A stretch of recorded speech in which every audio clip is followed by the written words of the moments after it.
Hello guys, Happy New Year and welcome to McAfee TV. So straight away I'm just going to let you guys know that yesterday I did go out for New Year celebration and I was like, it was a good night, I must admit. To be honest, I should feel no shame in admitting that it was a good night. It's 6 o'clock in the evening now in the UK, and I'm still feeling the effects. So, yeah, if you, by the way, didn't have like a good New Year's Eve or whatever, I'm not going to go on about the celebration. So, this, this video is going to be about the 2015 resolutions that I done last year, and how I've managed to keep up with them, or whether I have. So it's been 365 days. That's time flies, don't it? It's another year, and well, I'll let you know. I'll definitely let you know what I've done. So let's recap on the 3 of them.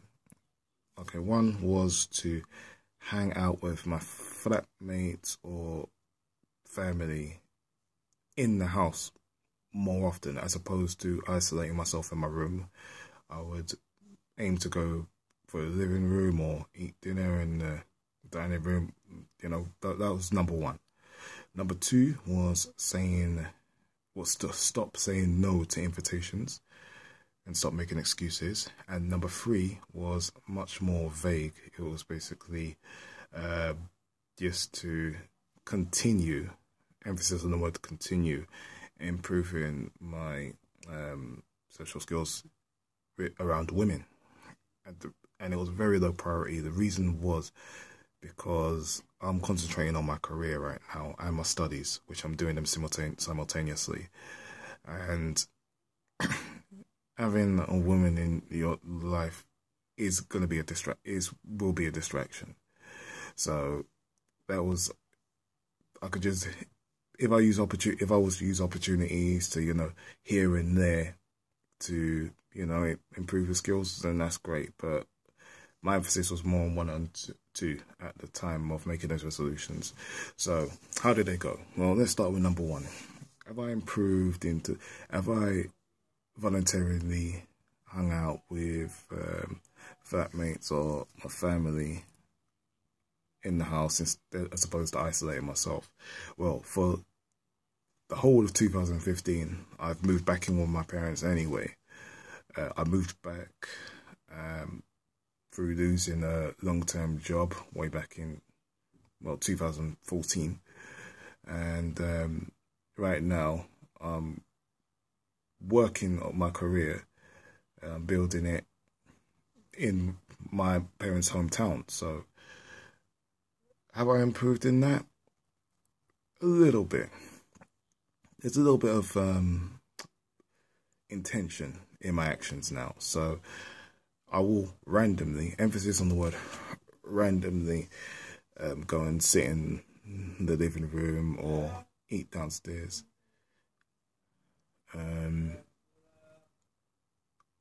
Definitely, if there's a guest, I'll always go downstairs and sit with them. That's what I do. And when I do that, there's not really that much problems. So a little bit of an improvement there. Number 2, stop saying no and making excuses. Have I improved in that? Definitely. 200%. I've improved that. Right now, especially in the last few months since getting this established role, which, by the way, I've passed the probation, but it's a fixed term contract anyway, so it's not going to be permanent. But as you've seen, well, some of you regulars know, I play football with the colleagues once a week, and I've only missed, I think, about 2 football matches in like 2 months, so I've probably gone to about 6 or 7 matches. And every time they invite me, like, so, for example, just before Christmas, they wanted to organise it for January. So the organiser said to me, look, if you can let me know as soon as possible if you're going to be doing the first match on January. And I just, when he asked me that, I just thought that there's not really going to be any reason for me to do it, to not do it. So rather than consider it, I'm just going to say yes now. So that's what I did. I told him, look, you don't need to give me the time. I know I'm going to be there, so just put me down. And that's what I do. Before I used to want to stall it for as long as possible so that I can either think of an excuse or hopefully they'll forget it. But right now I'm just saying yes. You've seen the Christmas ball. I've said yes to that. There was another Christmas dinner with the colleagues, which was led by a night out. I've accepted that. And throughout the year, invites from various friends. I just tend to try to say yes if I can. It's a mindset. Whereas before you was fighting it and trying to find excuses. My ethos now is to say yes and ask questions later, because I might do a video on this. When you say yes or no, you want to stick to it. You want to stick to it. You don't want to change your mind, which is maybe why people are very indecisive, because when they actually say one of those definitive answers, they find themselves pretty much committed to those answers. So now when I say yes to an invite, I feel obligated to keep my word. So that's a lot more encouraging.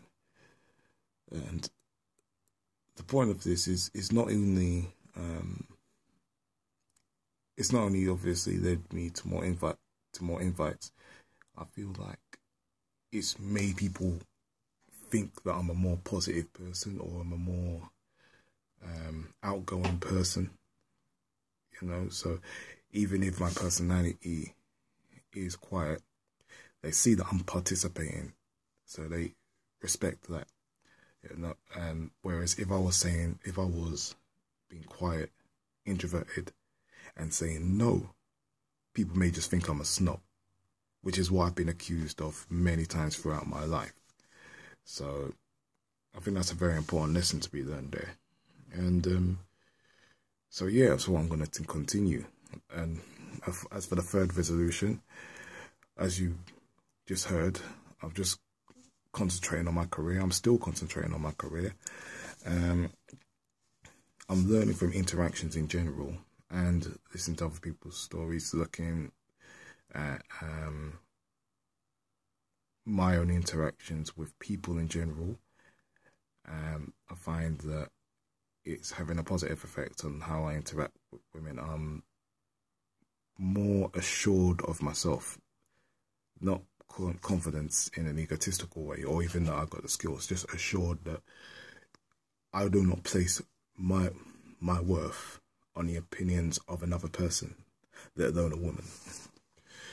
So that helps me in communicating with, well, anybody, let alone women. So women are not really a priority right now. You know, when I'm established and when my job's high flying, yeah. Camera cut off then, so just continuing exactly where I left off. So, yeah, when I've got my job sorted out, basically when my job sorted out, then that's when I'll be concentrating on the women's side of things. And when that comes to happen, I do feel quite assured that I don't worry about it much. You know, whatever happens, happens. I'll deal with it then. But 2016, if after this fixed term contract, and with this fixed term contract that I'm doing, the experience that I have and the connections that can arise from this the potential is fantastic. So if I can continue off the success of that, then 2016 should be good in general. Let alone for my social anxiety. Let alone for any social goals now. Not really going to call them social anxiety anymore, because I think it's all becoming a bit just social skills that I'd like to improve on.